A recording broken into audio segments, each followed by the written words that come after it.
Hello, नमस्कार, वंदन और अभिनंदन। जी हाँ, आप सभी लोगों का हमारे चैनल पर बहुत-बहुत स्वागत है। तो कैसे हैं आप लोग? आशा करते हैं कि बहुत ही अच्छे होंगे और बेहतरीन तरीके से अपने लक्ष्य की ओर हर पल अग्रसर हो रहे होंगे। तो चलिए शुरू करते हैं आज की क्लास और देख लेते हैं मोटिवेशनल कोट। हो चुका आगाज रण का, युग बदलने की तैयारी है। हो चुका आगाज रण का, युग बदलने की तैयारी है। जीत उसी की होगी जिसका संघर्ष जारी है। अर्थात हमें हर पल संघर्षरत रहना चाहिए। अगर हमें अपने लक्ष्य की प्राप्ति करनी है तो मेहनत तो करनी ही पड़ेगी और वो भी कंटिन्यू। तो चलिए शुरू करते हैं आज क्लास। जैसा कि हम प्रीवियस वीडियो में देख रहे थे चट्टानें, और हमने बात की थी चट्टानों में आग्नेय चट्टान की, उसके वर्गीकरण को देखा कि किस प्रकार से कहाँ कहाँ से प्रश्न बनते हैं। और इसके अलावा आज हम देखने वाले हैं अवसादी चट्टान यानी कि सेडिमेंट्री रॉक्स। जैसा कि अवसादी चट्टान के बारे में बात करें तो अवसादी यानी कि आपको इससे जो शब्द है अवसादी, उससे एक शब्द मिल रहा है अवसाद, यानी कि अवसाद है उसका जो जवाब है, उससे जो चट्टान बनती है उसे हम अवसादी चट्टान कहते हैं। कहने का तात्पर्य है कि जैसे जो चट्टानें हैं आग्नेय चट्टानों से ही अवसादी चट्टानों का निर्माण हुआ है। जब बड़े बड़े टुकड़े जो चट्टानी चूर्ण में परिवर्तित हो जाते हैं और निक्षेपित हो जाते हैं, यानी कि निक्षेप के द्वारा जो चट्टान बनती है उसे हम अवसादी चट्टान कहते हैं। जैसा कि अवसादी यानी कि अवसाद अर्थात अवसाद से बनी जो चट्टान है, इसमें आप ये देख सकते हैं कि अवसादों का क्या हो रहा है, तो जमाव हो रहा है। अवसादों का जमाव हो रहा है। इसके अलावा जीव जंतु यानी कि जो जीवाश्म पाए जाते हैं वो कौन सी चट्टान में पाए जाते हैं, तो वो भी अवसादी चट्टानों में ही पाए जाते हैं। और इसी के कारण जीव जंतुओं के जो सड़े गले अवशेष होते हैं, इन्हीं के कारण किसकी उत्पत्ति होती है, तो वो होती है पेट्रोलियम हुआ, प्राकृतिक गैस हुआ और कोयला हुआ। जैसे कि पेड़ पौधे जीव जंतु जब काफी समय तक जमीन के अंदर दबी हुई अवस्था में रहते हैं तो वो किस में परिवर्तित हो रहे हैं, जैसे कि पेड़ पौधे हैं तो उनसे बन जाता है आपका कोयला। और जीवाश्म है, जीव जंतु हैं, तो वो क्या है, पेट्रोलियम या फिर प्राकृतिक गैस। ये सारी चीजें हमें किन परतों में प्राप्त होती है, ये हमें होती है अवसादी चट्टानों में। तो यहीं पर अगर हम एक डेफिनेशन है वारचेस्टर महोदय की, इन्होंने कहा कि अवसादी शैल, जैसा कि शब्द अवसाद का अर्थ होता है प्राचीन चट्टानों के टुकड़ों तथा खनिजों के जो किसी न किसी रूप में संगठित हो जाते हैं और परत में हो जाते हैं, जमाव से बनते हैं। यानी कि परत के रूप में मान लीजिए कि कोई भी चट्टानी चूर्ण है, यानी कि बड़ी चट्टानें होंगी वो किस में परिवर्तित होंगी, छोटे छोटे छोटी चट्टानों में।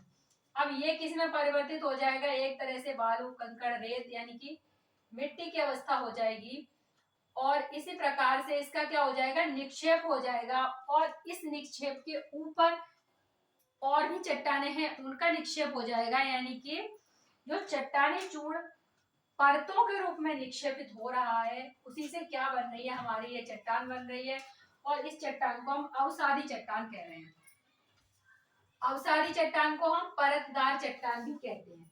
क्यों कहते हैं, इसी प्रकार हम इसे अवसादी चट्टानों को, क्योंकि इसमें परतें पाई जाती हैं और इसीलिए हम इसे परतदार चट्टान कहते हैं।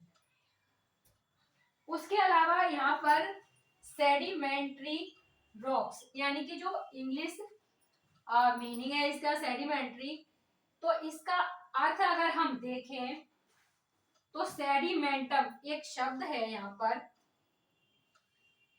सेडिमेंटम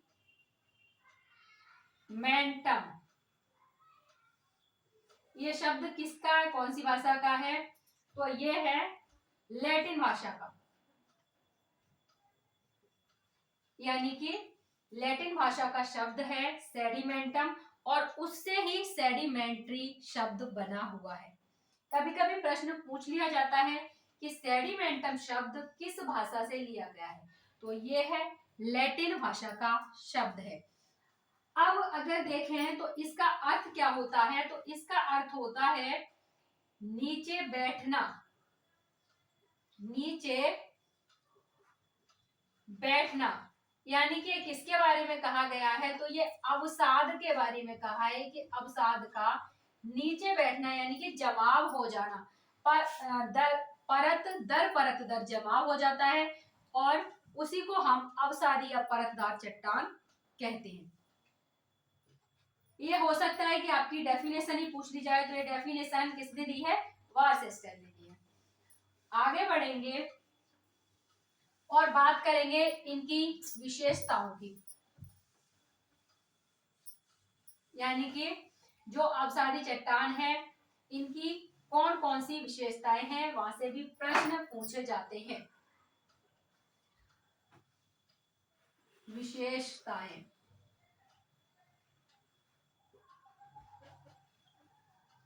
विशेषताओं की बात करें, सबसे पहला तो इसका निर्माण, अवसादों के निक्षेपण से हुआ है, अवसादों के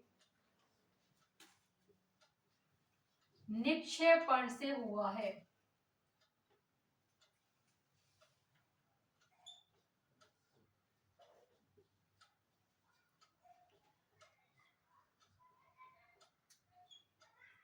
किससे निर्माण हुआ है, तो अवसादों के निक्षेपण से हुआ है। अगर हम बात करें तो इन चट्टानों पर दाब और ताप का प्रभाव,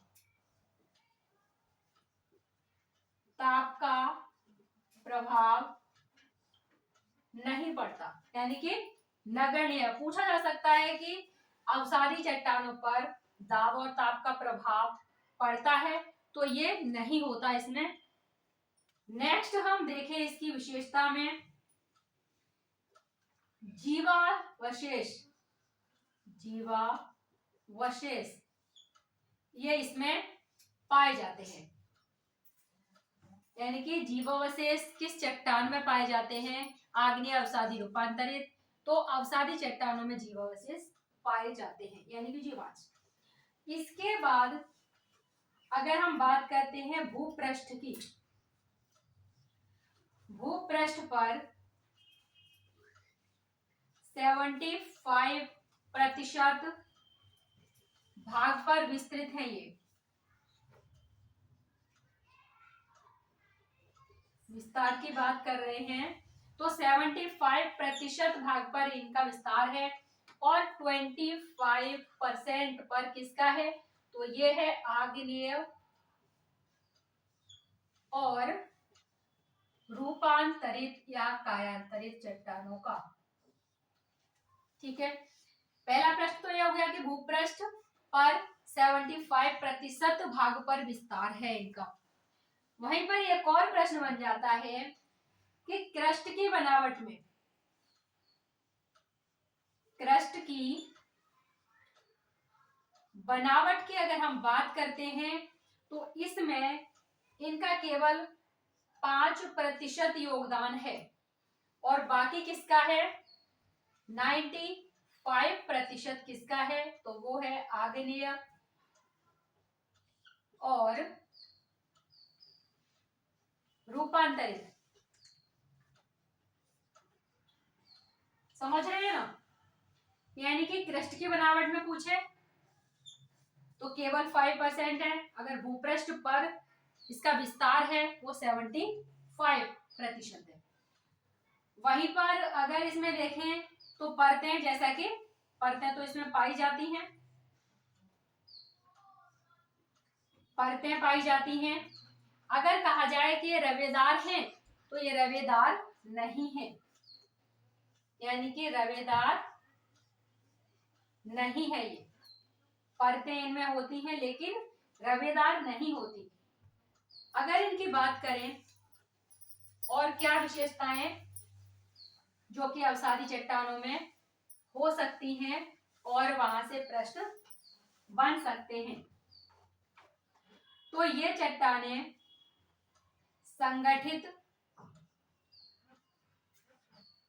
संगठित असंगठित यानी कि संगठित रूप में भी हो सकती हैं, असंगठित रूप में भी हो सकती हैं तथा ढीली भी हो सकती हैं। ढीली भी हो सकती हैं। इसके अलावा देखा जाए तो इन चट्टानों में क्या है, संधियां व जोड़ पाए जाते हैं। संधियां व जोड़ पाए जाते हैं। कुल मिलाकर ये कह सकते हैं आप, कुल मिलाकर ये चट्टानें कैसी होती हैं, कोमल होती हैं। कोमल होती हैं ये चट्टानें, और जो अपर्दन का प्रभाव है अति शीघ्र होता है इन पर। यानी कि अपर्दन का प्रभाव अति शीघ्र कौन सी चट्टानों पर होता है, तो वो होता है अवसादी चट्टानों पर। अपर्दन का प्रभाव शीघ्र होता है। तो ये तो इसकी विशेषताएं हैं जो कि हो सकता है कि विशेषताओं से प्रश्न पूछ लिया जाए, क्योंकि विशेषताओं में 4 ऑप्शन दे दिए जाते हैं, उसमें से एक या तो गलत दे देगा, पूछेगा कि अवसादी चट्टानों की विशेषताएं कौन सी हैं बताइए। तो इस प्रकार से यहाँ पर प्रश्न बन सकता है। चलिए नेक्स्ट हम बात करें, विशेषताएं हमारी कंप्लीट हो गई। इसके अलावा कहां से प्रश्न बन सकता है, तो यहाँ पर निर्माण में भाग लेने, निर्माण में इनका जो वर्गीकरण है उसकी हम बात कर रहे हैं। निर्माण में भाग लेने वाले अवसादों के अनुसार, वाले अवसादों के अनुसार वर्गीकरण, क्योंकि अब इस प्रकार से भी प्रश्न बनने लगे हैं, तो यहाँ पर इस वर्गीकरण को 2 भागों में, तो 3 भागों में डिवाइड किया गया है। तो इसमें पहला है यांत्रिक क्रियाओं, यांत्रिक क्रियाओं द्वारा या चट्टानी चूड़ से निर्मित, चट्टानी चूड़ से निर्मित, यानी कि यांत्रिक क्रियाओं द्वारा या चट्टानी चूड़ से निर्मित, यानी कि जो चट्टाने हैं अपक्षय के द्वारा, यानी कि आपस में जो चट्टाने टकराकर टूटती हैं, तो उनके द्वारा जो चट्टानों का निर्माण है वो हो रहा है। तो इसमें कौन कौन से आएंगे, इसमें सबसे पहला है आपका बालू का पत्थर,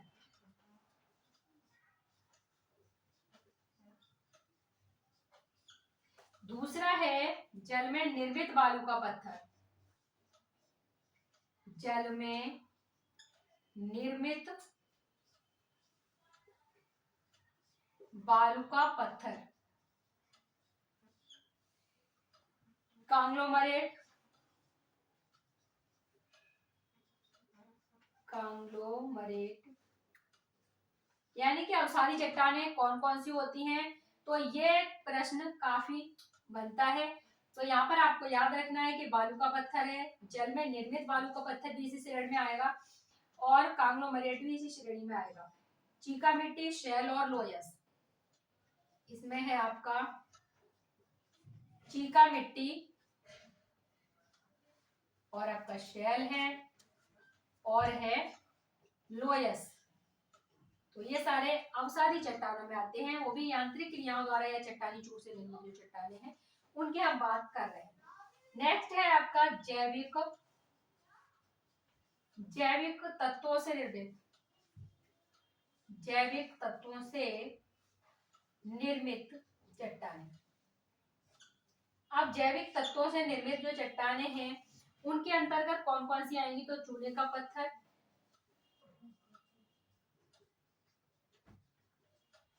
और आएगा आपका कोयला, और आपका आएगा पीट। नेक्स्ट अगर हम बात करें तो ये है आपका एक रासायनिक तत्वों के आधार पर, रासायनिक तत्वों से निर्मित कह सकते हैं।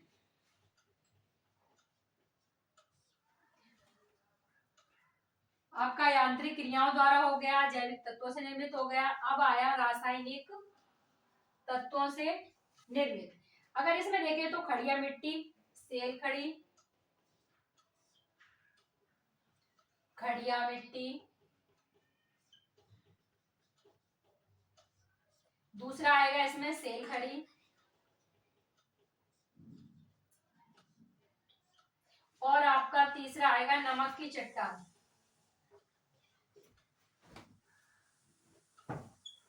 नमक की चट्टान यानी कि निर्माण में भाग लेने वाले अवसादों के अनुसार, यानी कि जो अवसाद हैं इनके अनुसार अगर देखा जाए तो तीन प्रकार के हैं।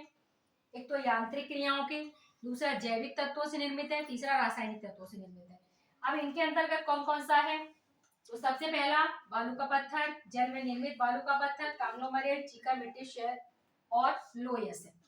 इसके अलावा अगर हम देख रहे हैं जैविक तत्वों में तो चूने का पत्थर है, कोयला है, पीट है, खड़िया मिट्टी, शेल खड़ी, नमक की चट्टान रासायनिक तत्वों से निर्मित में आएंगे। तो इस प्रकार से भी यहाँ पर प्रश्न बन सकता है। नेक्स्ट हम बात करें यदि, तो यहाँ पर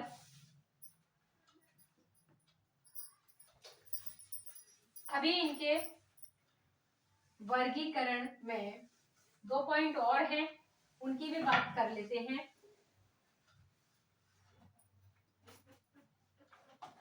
यहाँ पर जो सेकंड नंबर है वो है निर्माण में भाग लेने वाले शैलों के अनुसार। निर्माण में भाग लेने वाले शैलों के अनुसार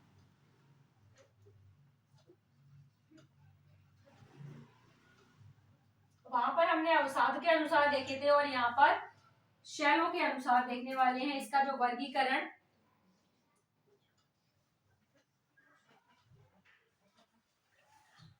इसे भी 3 भागों में डिवाइड किया गया है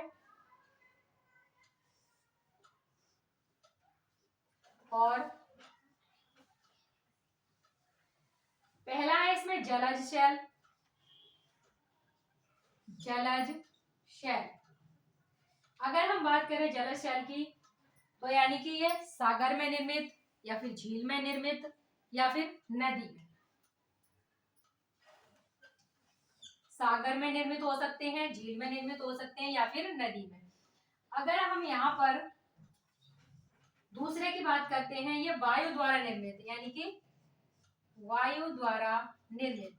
अब वायु द्वारा निर्मित में आपका लोयस आ सकता है, लोयस वायु द्वारा निर्मित। नेक्स्ट है आपका थर्ड हिमानी द्वारा निर्मित। हिमानी द्वारा निर्मित, अगर हिमानी द्वारा निर्मित की बात करें तो मोरन इसके अंतर्गत यानी कि हो सकता है। फॉर एग्जाम्पल इसमें था आपका सागर में निर्मित तलछट शैल, सागर में निर्मित तलछट शेल।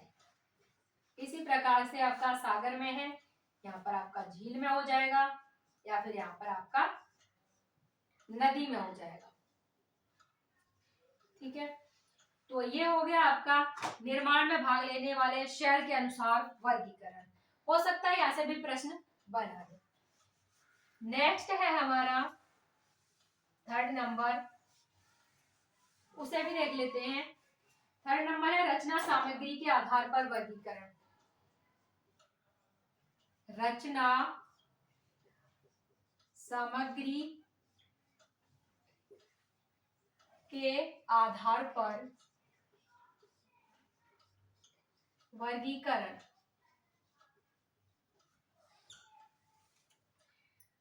रचना सामग्री के आधार पर वर्गीकरण, इसमें आपका पहला है चट्टान चूर्ण से निर्मित। चट्टान चूर्ण से निर्मित। सेकंड है इसमें कार्बनिक तत्वों से निर्मित। कार्बनिक तत्वों से निर्मित। और तीसरा है इसमें रासायनिक पदार्थों से निर्मित। रासायनिक पदार्थों से निर्मित। तो इस प्रकार से यहाँ पर अवसादी चट्टानों से प्रश्न बन सकते हैं। यानी यहाँ से प्रश्न यही बनेगा कि रचना सामग्री के आधार पर इसके वर्गीकरण को कितने भागों में डिवाइड किया है, 3 में किया है। तो हो सकता है ये 3 ऑप्शन दे जाएंगे और 4 जो ऑप्शन होगा वो होगा आपका ये सभी उपर्युक्त सभी। तो आप टिक करेंगे उपर्युक्त सभी। तो इस प्रकार से भी प्रश्न बन सकता है। तो यदि आप हमारे चैनल पर फर्स्ट टाइम विजिट कर रहे हैं तो आप हमारे चैनल को सब्सक्राइब करना ना भूलें, क्योंकि आगे आने वाले टीजीटी, पीजीटी और एलटी ग्रेड एग्जाम में आपको हमारे चैनल पर निश्चित ही मदद मिलेगी। आप प्लेलिस्ट पर जाकर देख सकते हैं, ज्योग्राफी से रिलेटेड काफी मटेरियल हम आपको दे चुके हैं, तो आप प्लेलिस्ट में अवश्य देखें। ज्योग्राफिकल थॉट से रिलेटेड काफी वीडियो बना चुके हैं, तो वो आप देख सकते हैं। और इसके अलावा यदि आप मैथमेटिक्स से हैं, मैथमेटिक्स आपका सब्जेक्ट है और आप उसमें टीजीटी, पीजीटी, एलटी या फिर आप इंजीनियरिंग मैथमेटिक्स या फिर पॉलिटेक्निक, 10th 12th या फिर बीएससी, आप किसी भी मैथ को पढ़ना चाहते हैं तो भी आप हमारे चैनल पर विजिट अवश्य ही करें। तो मिलते हैं नेक्स्ट वीडियो में और नेक्स्ट टॉपिक के साथ। तब तक के लिए नमस्कार, धन्यवाद, जय हिंद।